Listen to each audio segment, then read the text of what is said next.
July 20, 1969 ನಮ್ ಇತಿಹಾಸನೇ ಬದಲಾಗಿದ್ದ ದಿನ. ಟಿವಿಲಿ, ರೇಡಿಯೋಲಿ ಹಾಗೆ ನ್ಯೂಸ್ ಪೇಪರ್ ಅಲ್ಲಿ ಎಲ್ಲಾ ಕಡೆನೂ ಒಂದೇ ಸುದ್ದಿ. ಸ್ಪೇಸ್ ಕ್ರಾಫ್ಟ್ ಅಪೋಲೋ 11 ಚಂದ್ರನ ಹತ್ರ ತಲುಪ್ತು ಅಂತ. ಅದ್ರೊಳಗಡೆ ಇಬ್ರು ಆಸ್ಟ್ರೋನಾಟ್ಸ್ ಗಳಿರ್ತಾರೆ, ನೀಲ್ ಆರ್ಮ್ಸ್ಟ್ರಾಂಗ್ ಹಾಗೆ ಬಜ್ ಅಲ್ಡ್ರಿನ್. ನೀಲ್ ಆರ್ಮ್ಸ್ಟ್ರಾಂಗ್ ನಿಧಾನವಾಗಿ ಏಣಿನ ಇಳಿತಾ ಬರ್ತಾ ಇರ್ತಾರೆ. ಆಗ ನಮ್ ಇತಿಹಾಸದಲ್ಲೇ ಮೊದಲನೇ ಬಾರಿ ಅವರು ಚಂದ್ರನ ಮೇಲೆ ಮೊದಲ ಹೆಜ್ಜೆನ ಇಡ್ತಾರೆ. ಅದಾದ್ಮೇಲೆ ಅವರು ಆಶ್ಚರ್ಯ ಪಡಿಸೋ ಒಂದಷ್ಟು ಮಾತುಗಳನ್ನ ಹೇಳ್ತಾರೆ.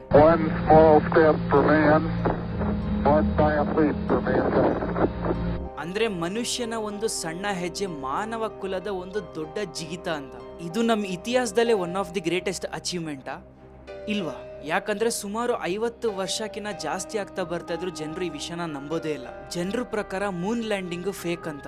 ಹಂಗೆ ಅವ್ರು ಕ್ಲೇಮ್ ಮಾಡಿರೋ ಪ್ರಕಾರ ನಾಸಾದವರು ಚಂದ್ರನ ಮೇಲೆ ಯಾರನ್ನು ಕಳ್ಸೇ ಇಲ್ಲ ಅಂತ, ಬದಲಿಗೆ ಪೂರ್ತಿ ಫಿಲಮ್ ನ ನಮ್ ಭೂಮಿಲೇ ತೆಗ್ದಿದ್ದಾರೆ ಅಂತ. ಅಂದ್ರೆ ಆ ಚಂದ್ರನ್ ಮೇಲೆ ತೆಗ್ದಿರೋ ಫುಟೇಜಸ್ ಏನೇನಿದೆಯೋ ಅದೆಲ್ಲ ಭೂಮಿಲೇ ತೆಗ್ದಿದ್ದಾರೆ ಅಂತ. ಬರೀ ನಂಬೋದಷ್ಟೇ ಅಲ್ಲ, ಅವರು ಇದ್ರ ರಿಲೇಟೆಡ್ ಒಂದಷ್ಟು ಎವಿಡೆನ್ಸ್ ಕೂಡ ಹೇಳಿದ್ದಾರೆ. ಚಂದ್ರನ್ ಮೇಲೆ ಗಾಳಿ ಇಲ್ಲ ಅಂದ್ರೆ ಯಾಕೆ ಫ್ಲಾಗ್ ಮೂವ್ ಆಗ್ತಾ ಇತ್ತು ಅಂತ, ಹಾಗೆ ಯಾಕೆ ನಕ್ಷತ್ರಗಳು ಫೋಟೋಗ್ರಾಫ್ಸ್ ಅಲ್ಲಿ ಕಾಣಿಸ್ತಾ ಇಲ್ಲ ಅಂತ, ಹಂಗೆ ಯಾಕೆ ನೆರಳುಗಳು ವಿಚಿತ್ರವಾಗಿ ಕಾಣಿಸ್ತಾ ಇದೆ ಅಂತ. ಜಸ್ಟ್ ಇನ್ ಕೇಸ್ ಆ ಮಿಷನ್ ಏನಾದ್ರೂ ನಿಜವಾಗ್ಲೂ ನಡೆದಿದ್ರೆ ಆ ಇಬ್ರು ಆಸ್ಟ್ರೋನಾಟ್ಸ್ ಗಳು ಹೇಗೆ ಇಂಪಾಸಿಬಲ್ ಜರ್ನಿಯಿಂದ ಬದುಕೊಂಡ್ ಬಂದ್ರು ಅಂತ ಹೇಳ್ತಾರೆ. ಇದೇ ತರ ಕ್ವಶನ್ಸ್ ಗಳು ಸುಮಾರು ಕಾನ್ಸ್ಪಿರಸಿ ಥಿಯರೀಸ್ ಗಳನ್ನ ಹುಟ್ಟಾಕಿದೆ. ಬಟ್ ಈ ಎಲ್ಲಾ ಸತ್ಯಗಳನ್ನ ತಿಳ್ಕೊಳೋದಕ್ಕಿಂತ ಮುಂಚೆ ನಾವು ಕೆಲವು ವರ್ಷ ಹಿಂದೆ ಹೋಗ್ಬೇಕಾಗುತ್ತೆ. 2 ಮಹಾಶಕ್ತಿಗಳ ಯುದ್ಧ. ಈ ಯುದ್ಧ ವೆಪನ್ಸ್ ಗಳಿಂದ ಆಗಿಲ್ಲ, ಬದಲಿಗೆ ಸ್ಪೇಸ್, ರಾಕೆಟ್ಸ್, ಟೆಕ್ನಾಲಜಿಗಳಿಂದ ಆಗಿರೋ ಯುದ್ಧ, ದ ಕೋಲ್ಡ್ ವಾರ್. ಒಂದು ಕಡೆ ಅಮೆರಿಕ, ಇನ್ನೊಂದು ಕಡೆ ಸೋವಿಯತ್ ಯೂನಿಯನ್. ಇವರಿಬ್ರು ಒಂದೇ ವಿಷಯನ ಪ್ರೂವ್ ಮಾಡ್ಬೇಕಾಗಿರುತ್ತೆ, ಎದುರುಗಡೆ ಇರೋರ್ಕಿನ ನಾವು ತುಂಬಾ ಶಕ್ತಿಶಾಲಿ ಅಂತ. 1957 ಸೋವಿಯತ್ ಯೂನಿಯನ್ ಇಡೀ ಜಗತ್ತನ್ನೇ ಬೆಚ್ಚ ಬೀಳಿಸ್ಬಿಡುತ್ತೆ. ಅವರು ಒಂದು ಆರ್ಟಿಫಿಷಿಯಲ್ ಸ್ಯಾಟಲೈಟ್ ನ ಲಾಂಚ್ ಮಾಡ್ತಾರೆ. ಅದರ ಹೆಸರೇ ಸ್ಪಟ್ನಿಕ್. ಇದು ನಮ್ಮ ಇತಿಹಾಸದಲ್ಲೇ ಮೊದಲ ಆರ್ಟಿಫಿಷಿಯಲ್ ಸ್ಯಾಟಲೈಟ್ ಆಗಿರುತ್ತೆ. ಅಮೆರಿಕ ಫುಲ್ ಬೆಚ್ಚ ಬಿದ್ದೋಯ್ತು, ಯಾಕಂದ್ರೆ ಸೋವಿಯತ್ ಯೂನಿಯನ್ ಒಂದು ಹೆಜ್ಜೆ ಮುಂದೆ ಇದೆ ಅಂತ. ಬಟ್ ಬೆಚ್ಚ ಬೀಳ್ಸೋ ವಿಷಯ ಇಷ್ಟೇ ಅಲ್ಲ.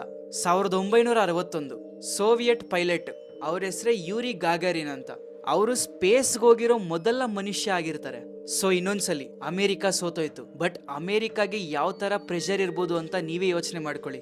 ಆಗ US president John F Kennedy ಅಂತ ಒಂದು ದೊಡ್ಡದಾಗಿರೋ ಭರವಸೆನ ಕೊಡ್ತಾರೆ. ಅಂದ್ರೆ ಈ ಡಿಕೇಡ್ ಮುಗಿಯೋ ಅಷ್ಟರಲ್ಲಿ ಅಮೆರಿಕ ಇಂದ ಒಬ್ಬ ವ್ಯಕ್ತಿನ ಚಂದ್ರನ್ ಮೇಲೆ ಕಳಿಸ್ತೀರಿ, ಹಂಗೆ ಅವ್ರನ್ನ ಸೇಫ್ ಆಗಿ ವಾಪಸ್ ಭೂಮಿಗೂ ಕರ್ಕೊಂತೀರಿ ಅಂತ ಹೇಳ್ತಾರೆ.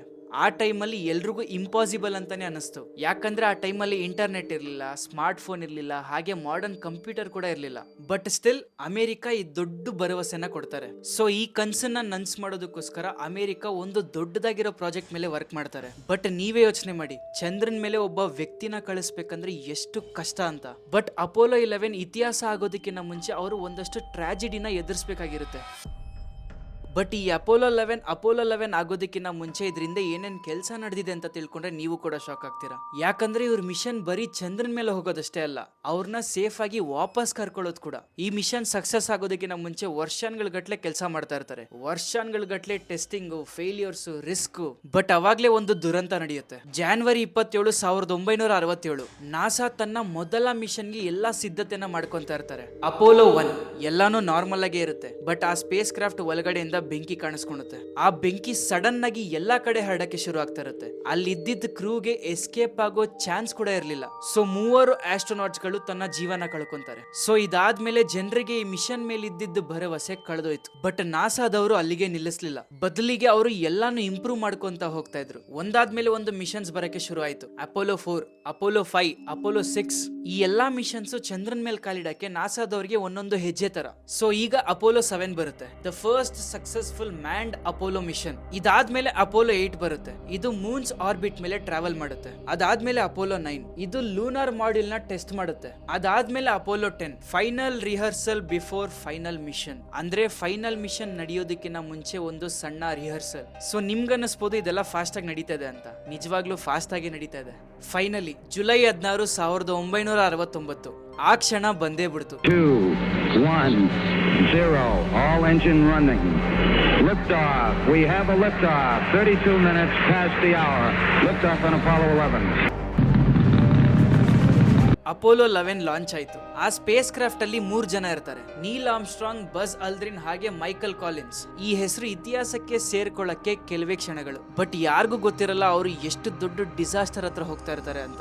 ಯಾಕಂದ್ರೆ ಇವಾಗ್ಲೇ ಈ ಮಿಷನ್ ನ ಮೋಸ್ಟ್ ಡೇಂಜರಸ್ ಪಾರ್ಟ್ ಬರೋದು.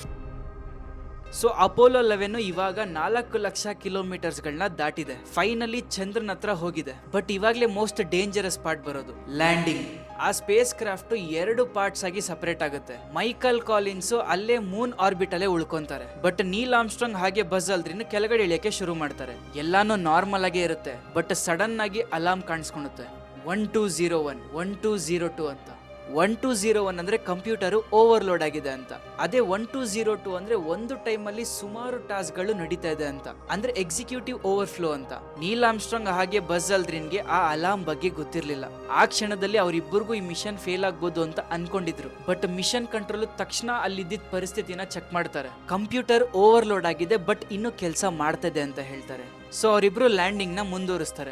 ಆ ಇಬ್ರು ಆಸ್ಟ್ರೋನಾಟ್ಸ್ ಗಳು ರಿಲ್ಯಾಕ್ಸ್ ಆಗ್ತಾರೆ. ಬಟ್ ಎರಡನೇ ಪ್ರಾಬ್ಲಮ್ ಅವ್ರಿಗೋಸ್ಕರ ಕಾಯ್ಕೊಂಡು ನಿಂತಿರುತ್ತೆ. ಲೂನಾರ್ ಮಾಡ್ಯೂಲ್ ಸರ್ಫೇಸ್ ನ ಇನ್ನೇನ್ ತಲುಪ್ತಾ ಇತ್ತು ಅವಾಗ್ಲೇ ಆರ್ಮ್ಸ್ಟ್ರಾಂಗ್ ಇನ್ನೊಂದು ಅಲಾರ್ಮ್ ನ ನೋಡ್ತಾರೆ. ಅಂದ್ರೆ ಆ ಕಂಪ್ಯೂಟರ್ ಅವ್ರನ್ನ ದೊಡ್ಡ ದೊಡ್ಡ ಬಂಡೆಗಳಿರೋ ಪ್ರದೇಶಕ್ಕೆ ಕರ್ಕೊಂಡು ಹೋಗ್ತಾ ಇದೆ ಅಂತ. ಅವ್ರೇನಾದ್ರೂ ಅಲ್ಲಿ ಲ್ಯಾಂಡ್ ಆಗಿದ್ರೆ ಈ ಮಿಷನ್ ಡಿಸಾಸ್ಟರ್ ಆಗಿ ಅಲ್ಲೇ ಮುಗಿದೋಗ್ತಾ ಇತ್ತು.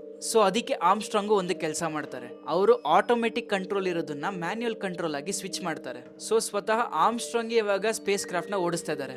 ಇಲ್ಲಿ ಪ್ರತಿ ಒಂದು ಸೆಕೆಂಡ್ ಮ್ಯಾಟರ್ ಆಗುತ್ತೆ. ಬಟ್ ಇಷ್ಟರಲ್ಲಿ ಇನ್ನೊಂದು ವಾರ್ನಿಂಗ್ ಬರುತ್ತೆ, ಫ್ಯೂಲ್ ಖಾಲಿ ಆಗ್ತಾ ಇದೆ ಅಂತ. ಅಂದ್ರೆ ಕಡಿಮೆ ಮಟ್ಟದ ಫ್ಯೂಲ್ ಇರುತ್ತೆ ಅಂತ.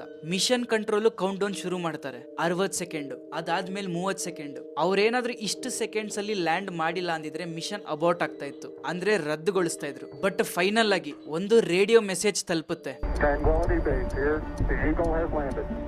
ಅಂದ್ರೆ ಅಪೋಲೋ 11 ಸಕ್ಸಸ್ಫುಲ್ ಆಗಿ ಚಂದ್ರನ್ ಮೇಲೆ ಲ್ಯಾಂಡ್ ಮಾಡ್ತು ಅಂತ. ಇಲ್ಲಿ ಇತಿಹಾಸದಲ್ಲಿ ಅಸಾಧ್ಯವಾಗಿರೋ ಕೆಲಸನ ಸಾಧ್ಯ ಮಾಡಿ ತೋರಿಸಿದ್ರ, ಇಲ್ಲ ಸಾಧ್ಯ ಆಗಿರೋ ತರ ತೋರಿಸಿದ್ರ? ಸೊ ಈಗ ಕಷ್ಟಕರವಾಗಿರೋ ಪಾರ್ಟ್ ಮುಗ್ದೋಯ್ತು. ಅಂದ್ರೆ ಅಪೋಲೋ 11 ಚಂದ್ರನ್ ಮೇಲೆ ಲ್ಯಾಂಡ್ ಆಯ್ತು. ನೀಲ್ ಆರ್ಮ್ಸ್ಟ್ರಾಂಗ್ ಚಂದ್ರನ್ ಮೇಲೆ ಹೆಜ್ಜೆ ಇಟ್ಟು ಮುಂದೋಗ್ತಾ ಇದ್ರು. ಆಗ ಬಸ್ ಅಲ್ಡ್ರಿನ್ ಅವ್ರನ್ನ ಫಾಲೋ ಕೂಡ ಮಾಡ್ಕೊಂಡು ಹೋದ್ರು. ಸೊ ಸ್ವಲ್ಪ ಗಂಟೆಗಳ ಕಾಲ ಅವರು ಒಂದಷ್ಟು ರಾಕ್ ಸ್ಯಾಂಪಲ್ಸ್ ಗಳನ್ನ ಕಲೆಕ್ಟ್ ಮಾಡಿದ್ರು, ಫೋಟೋಗಳನ್ನ ತೆಕ್ಕೊಂಡ್ರು, ಹಾಗೆ ಒಂದಷ್ಟು ಎಕ್ಸ್ಪೆರಿಮೆಂಟ್ಸ್ ನ ಮಾಡಿದ್ರು. ಎಲ್ಲಾನು ಪರ್ಫೆಕ್ಟ್ ಆಗೇ ಇತ್ತು. ಬಟ್ ಅಲ್ಲಿ ಇದ್ದಿದ್ ಇಬ್ಬರಿಗೂ ಗೊತ್ತಿಲ್ಲ ಒಂದು ಡಿಸಾಸ್ಟರ್ ಅವ್ರಿಗೋಸ್ಕರ ಕಾಯ್ತಾ ಇದೆ ಅಂತ.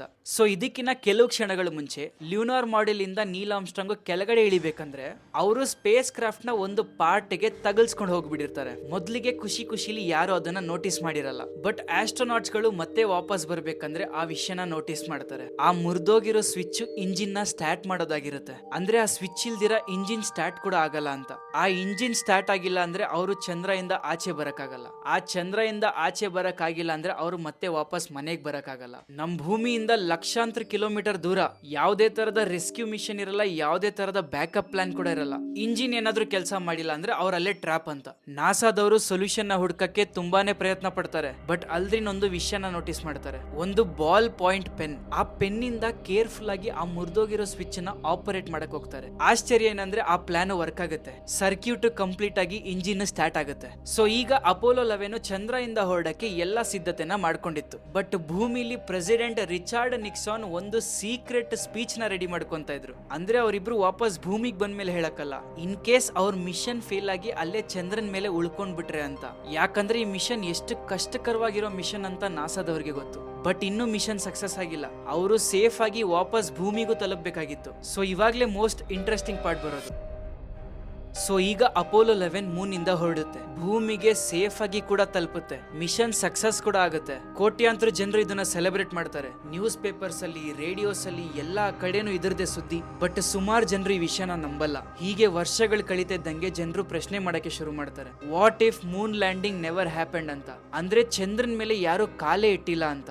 ಸೊ ಕೆಲವೇ ಕ್ಷಣದಲ್ಲಿ ಎಲ್ಲಾ ಕಡೆನೂ ಥಿಯರೀಸ್ ಗಳು ಬರಕ್ಕೆ ಶುರು ಆಗ್ತಾ ಇರುತ್ತೆ. ಫಸ್ಟ್ ಥಿಯರಿ ಬಂದು ಅಮೆರಿಕನ್ ಫ್ಲಾಗ್. ಅವರು ಫ್ಲಾಗ್ ಮೂವ್ ಮಾಡ್ತಾ ಇರೋದನ್ನ ನೋಡ್ತಾರೆ. ಅಂದ್ರೆ ಚಂದ್ರನ್ ಮೇಲೆ ಗಾಳಿ ಇಲ್ಲ ಅಂದ್ರೆ ಆ ಫ್ಲಾಗ್ ಹೇಗೆ ಮೂವ್ ಮಾಡ್ತು ಅಂತ. ಸೊ ಈಗ ಸೈಂಟಿಸ್ಟ್ ಗಳು ಆನ್ಸರ್ ಮಾಡ್ತಾರೆ, ಆ ಫ್ಲಾಗ್ ಮೇಲ್ಭಾಗದಲ್ಲಿ ಒಂದು ಮೆಟಲ್ ಸಪೋರ್ಟ್ ಇತ್ತು ಅಂತ, ಅಂದ್ರೆ ಮೆಟಲ್ ರಾಡ್ ಇತ್ತು ಅಂತ. ಸೊ ಆಸ್ಟ್ರೋನಾಟ್ಸ್ ಗಳು ಅದನ್ನ ಮೂವ್ ಮಾಡಿರೋದ್ರಿಂದ ಸ್ವಲ್ಪ ಟೈಮು ಆ ವೈಬ್ರೇಷನ್ ಹಾಗೆ ಇತ್ತು ಅಂತ. ಅಂದ್ರೆ ಅದು ಗಾಳಿಯಿಂದ ಆಗಿರೋದಲ್ಲ, ಅವ್ರು ಮಾಡಿರೋ ಮೂವ್ಮೆಂಟ್ ಇಂದ ಆಗಿರೋದು ಅಂತ ಹೇಳ್ತಾರೆ. ಇದಾಗಿದ ತಕ್ಷಣ ಇನ್ನೊಂದು ಥಿಯರಿ ಬರುತ್ತೆ, ಯಾಕೆ ಫೋಟೋಗ್ರಾಫ್ಸ್ ಅಲ್ಲಿ ನಕ್ಷತ್ರಗಳು ಕಾಣಿಸ್ತಾ ಇಲ್ಲ ಅಂತ. ಸೊ ಇದಕ್ಕೆ ಸೈಂಟಿಸ್ಟ್ ಗಳು ಇನ್ನೊಂದು ಆನ್ಸರ್ ನ ಕೊಡ್ತಾರೆ. ಚಂದ್ರನ್ ಮೇಲೆ ತೆಗ್ದಿರೋ ಸುಮಾರು ಫೋಟೋಗ್ರಾಫ್ಸ್ ಗಳು ಆಕಾಶ ಬ್ಲಾಕ್ ಆಗಿ ಕಾಣಿಸಿದೆ ಅಂತ. ಈ ಫೋಟೋಗ್ರಾಫ್ಸ್ ಫೇಕ್ ಅಂತ ಎಲ್ಲಾ ಕಡೆ ಹೇಳ್ಕೊಂಡ್ ಬಂದ್ಬಿಟ್ರು. ಬಟ್ ಕ್ಯಾಮ್ರಾ ಎಕ್ಸ್ಪರ್ಟ್ಸ್ ಗಳು ಇದನ್ನ ಆನ್ಸರ್ ಮಾಡ್ತಾರೆ. ಅಂದ್ರೆ ಚಂದ್ರನ್ ಮೇಲೆ ಸೂರ್ಯನ ಬೆಳಕು ತುಂಬಾ ಪ್ರಕಾಶಮಾನವಾಗಿ ಬೀಳುತ್ತೆ ಅಂತ. ಅಂದ್ರೆ ಆ ಸನ್ಲೈಟ್ ತುಂಬಾನೇ ಬ್ರೈಟ್ ಆಗಿರುತ್ತೆ ಅಂತ.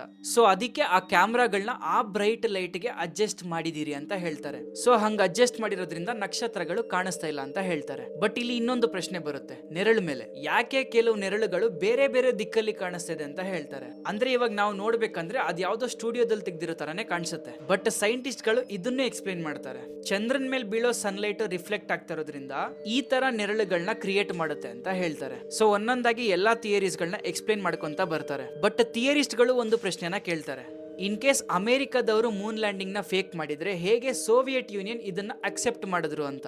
ಈ ಕೋಲ್ಡ್ ವಾರ್ ಮಧ್ಯದಲ್ಲಿ ಅಮೆರಿಕದವರು ಹಾಗೆ ಸೋವಿಯತ್ ಯೂನಿಯನ್ ರೈವಲ್ಸ್ ಗಳು, ಅಂದ್ರೆ ಪ್ರತಿಸ್ಪರ್ಧಿಗಳು. ಇನ್ ಕೇಸ್ ಆ ಮೂನ್ ಲ್ಯಾಂಡಿಂಗ್ ಫೇಕ್ ಆಗಿದ್ರೆ ಸೋವಿಯತ್ ಯೂನಿಯನ್ ಇದನ್ನ ಎಕ್ಸ್ಪೋಸ್ ಮಾಡ್ತಾ ಇರ್ಲಿಲ್ವಾ? ಬಟ್ ಅವರು ಅದನ್ನ ಮಾಡ್ಲಿಲ್ಲ, ಅದನ್ನ ಒಪ್ಕೊಂಡು ಅಕ್ಸೆಪ್ಟ್ ಮಾಡ್ಕೊಂತಾರೆ. ಹಂಗಂದ್ರೆ ಮೂನ್ ಲ್ಯಾಂಡಿಂಗ್ ನಿಜವಾಗ್ಲೂ ನಡೀತಾ? ಸುಮಾರು ಎವಿಡೆನ್ಸ್ ಗಳನ್ನ ನೋಡಿದ್ರೆ ಇದು ನಡೀತು ಅಂತಾನೆ ಅನ್ಸುತ್ತೆ. ಬಟ್ ಇನ್ನೊಂದು ಮಿಸ್ಟ್ರಿ ಕಾಯ್ತಾ ಇದೆ. ಇದೇನಾದ್ರೂ ನಿಜ ಆಗಿದ್ರೆ ಇದಾದ್ಮೇಲೆ ಯಾಕೆ ಬೇರೆ ಯಾರು ಚಂದ್ರನ್ ಮೇಲೆ ಹೋಗಿಲ್ಲ ಅಂತ. ಸೊ ಚಂದ್ರನ್ ಮೇಲೆ ಒಂದು ಸಲ ಹೋಗಿದ್ದಾರೆ ಅಂದ್ರೆ ಯಾಕೆ ಪದೇ ಪದೇ ಹೋಗ್ಬಾರ್ದು, ಯಾಕೆ ಇನ್ನೊಂದು ಸಲ ಹೋಗೋ ಟ್ರೈ ಮಾಡಿಲ್ಲ ಅಂತ ಜನರು ಪ್ರಶ್ನೆ ಮಾಡ್ತಾರೆ. ಈ ಪ್ರಶ್ನೆಗೆ ಉತ್ತರ ಟೆಕ್ನಾಲಜಿ ಆಗಿರಲ್ಲ, ದುಡ್ಡಾಗಿರುತ್ತೆ. ಯಾಕಂದ್ರೆ ಈ ಮಿಷನ್ ನ ಸಕ್ಸಸ್ ಮಾಡೋದಕ್ಕೆ ಬಹಳಷ್ಟು ದುಡ್ಡು ಖರ್ಚಾಗಿದೆ. ಸುಮಾರು 4 ಲಕ್ಷಕ್ಕಿಂತ ಹೆಚ್ಚು ಇಂಜಿನಿಯರ್ಸ್ ಗಳು, ಸೈಂಟಿಸ್ಟ್ ಗಳು ಹಾಗೆ ಟೆಕ್ನಿಷಿಯನ್ಸ್ ಗಳು ಕೆಲಸ ಮಾಡಿದ್ದಾರೆ. ಹಾಗೆ ಬಿಲಿಯನ್ಸ್ ಆಫ್ ಡಾಲರ್ಸ್ ಈ ಮಿಷನ್ ಮೇಲೆ ಖರ್ಚಾಗಿದೆ. ಅದ್ರ ಜೊತೆ ಸುಮಾರು ಜನರಿಗೆ ಖುಷಿ ಅನ್ನೋದೇ ಇರಲ್ಲ. ಯಾಕಂದ್ರೆ ಅವರು ಒಂದು ಸಿಂಪಲ್ ಕ್ವಶನ್ ನ ಕೇಳ್ತಾರೆ, ನಮ್ ಭೂಮಿಲೇ ಇಷ್ಟೊಂದು ಪ್ರಾಬ್ಲಮ್ಸ್ ಇರ್ಬೇಕಂದ್ರೆ ನಾವ್ ಯಾಕೆ ಅಷ್ಟೊಂದು ಖರ್ಚು ಮಾಡ್ಕೊಂಡು ಚಂದ್ರನ್ ಮೇಲೆ ಹೋಗ್ಬೇಕು ಅಂತ. ಯಾಕಂದ್ರೆ ಆ ಟೈಮಲ್ಲಿ ಅಮೆರಿಕ ಸೋಷಿಯಲ್ ಮತ್ತೆ ಎಕನಾಮಿಕ್ ಚಾಲೆಂಜಸ್ ನ ಫೇಸ್ ಮಾಡ್ತಾ ಇರುತ್ತೆ. ವಿಯೆಟ್ನಾಂ ವಾರ್ ಕೂಡ ನಡೀತಾ ಇರುತ್ತೆ, ಜನರು ಪ್ರೊಟೆಸ್ಟ್ ಕೂಡ ಮಾಡ್ತಾ ಇರ್ತಾರೆ. ಸೊ ಅವತ್ತಿದ್ದ ಕಂಡೀಷನ್ಗೆ ಅವರು ಚಂದ್ರನ್ ಮೇಲೆ ಹೋಗಿ ಖರ್ಚು ಮಾಡೋದ್ ಬದಲು ಅಲ್ಲೇ ಜನರ ಎಜುಕೇಶನ್ಗೆ ಹಾಗೆ ಜನರ ವೆಲ್ಫೇರ್ಗೆ ಖರ್ಚು ಮಾಡೋಣ ಅಂತ ಹೇಳ್ತಾರೆ. ಸೊ ದಿನಗಳು ಕಳೀತಾ ಇದ್ದಂಗೆ ಚಂದ್ರನ್ ಮೇಲೆ ಹೋಗೋ ಇಂಟ್ರೆಸ್ಟ್ ಬರ್ತಾ ಬರ್ತಾ ಕಮ್ಮಿ ಆಗ್ತಾ ಬರ್ತಾ ಇರುತ್ತೆ. ಬಟ್ ಆಕ್ಚುಯಲ್ ಪಾಯಿಂಟ್ ಏನಂದ್ರೆ ನಾಸಾದವರು ಆಲ್ರೆಡಿ ಹೆಚ್ಚು ಅಪೋಲೋ ಮಿಷನ್ಸ್ಗೆ ರೆಡಿ ಮಾಡ್ಕೊಂಡ್ಬಿಟ್ಟಿದ್ರು, ಅಂದ್ರೆ ಪ್ಲಾನ್ ಮಾಡ್ಕೊಂಡ್ಬಿಟ್ಟಿದ್ರು. ಬಟ್ ಅವ್ರಿಗೆ ಫಂಡಿಂಗ್ ಸಾಕಾಗ್ತಾ ಇರಲ್ಲ. 1972 ಅಪೋಲೋ 17 ಮನುಷ್ಯರನ್ನ ಚಂದ್ರನ್ ಮೇಲೆ ಕರ್ಕೊಂಡು ಹೋಗೋ ಲಾಸ್ಟ್ ಮಿಷನ್ ಆಗಿರುತ್ತೆ. ಅದಾದ್ಮೇಲೆ ಅಲ್ಲಿಗೆ ಹೋಗೋ ಪ್ಲಾನ್ ಕಂಪ್ಲೀಟ್ ಆಗಿ ಸ್ಟಾಪ್ ಮಾಡ್ಬಿಡ್ತಾರೆ. ಸೊ ವರ್ಷ ಕಳೀತಾನೆ ಬರ್ತಾ ಇರುತ್ತೆ. 10 ವರ್ಷ ಆಗುತ್ತೆ, 20 ವರ್ಷ ಆಗುತ್ತೆ, 30 ವರ್ಷ ಆಗುತ್ತೆ, 50 ವರ್ಷನೂ ಆಗುತ್ತೆ. ಬಟ್ ಸ್ಟಿಲ್ ಚಂದ್ರನ್ ಮೇಲೆ ಹೋಗೋ ಪ್ಲಾನ್ ಇವರು ಸ್ಟಾಪ್ ಮಾಡ್ಬಿಡ್ತಾರೆ. ಸೊ ಹೀಗೆ ಸ್ಟಾಪ್ ಮಾಡಿರೋದ್ರಿಂದ ಎಲ್ಲಾ ಕಾನ್ಸ್ಪಿರಸಿ ಥಿಯರೀಸ್ ಜನರು ನಿಜ ಅನ್ಕೊಂಡೇ ಬಂದ್ಬಿಡ್ತಾರೆ. ಅಂದ್ರೆ ಒಂದು ಸಲ ಹೋಗಿದ್ದೀರಾ ಅಂದ್ರೆ ಇನ್ನೊಂದ್ಸಲಿ ಹೋಗೋ ಪ್ರಾಬ್ಲಮ್ ಏನು ಅಂತ. ಬಟ್ ಜನರಿಗೆ ಗೊತ್ತಿರಲ್ಲ ಈ ಮಿಷನ್ಗೋಸ್ಕರ ಎಷ್ಟು ಖರ್ಚಾಗಿದೆ ಅಂತ. ಸೊ ಸಿಂಪಲ್ ಆಗಿ ಹೇಳಿದ್ರೆ ಪ್ರಾಬ್ಲಮ್ ಚಂದ್ರನ್ ಮೇಲೆ ಹೋಗೋದಲ್ಲ, ಚಂದ್ರನ್ ಮೇಲೆ ಹೋಗಕ್ಕೆ ಬಜೆಟ್ ರೆಡಿ ಮಾಡೋದು. ಬಟ್ ಇಂಟ್ರೆಸ್ಟಿಂಗ್ ಪಾರ್ಟ್ ಬರೋದೇ ಇವಾಗ, ಚಂದ್ರನ್ ಮೇಲೆ ವಾಪಸ್ ಹೋಗಕ್ಕೆ ಪ್ರಿಪೇರ್ ಮಾಡ್ಕೊಂತಾ ಇರ್ತಾರೆ. ಬಟ್ ಈ ಸಲ ಮಿಷನ್ ಅಪೋಲೋ 11 ಕಿನ್ನ ತುಂಬಾನೇ ದೊಡ್ಡದಾಗಿರೋ ಮಿಷನ್ ಆಗಿರುತ್ತೆ.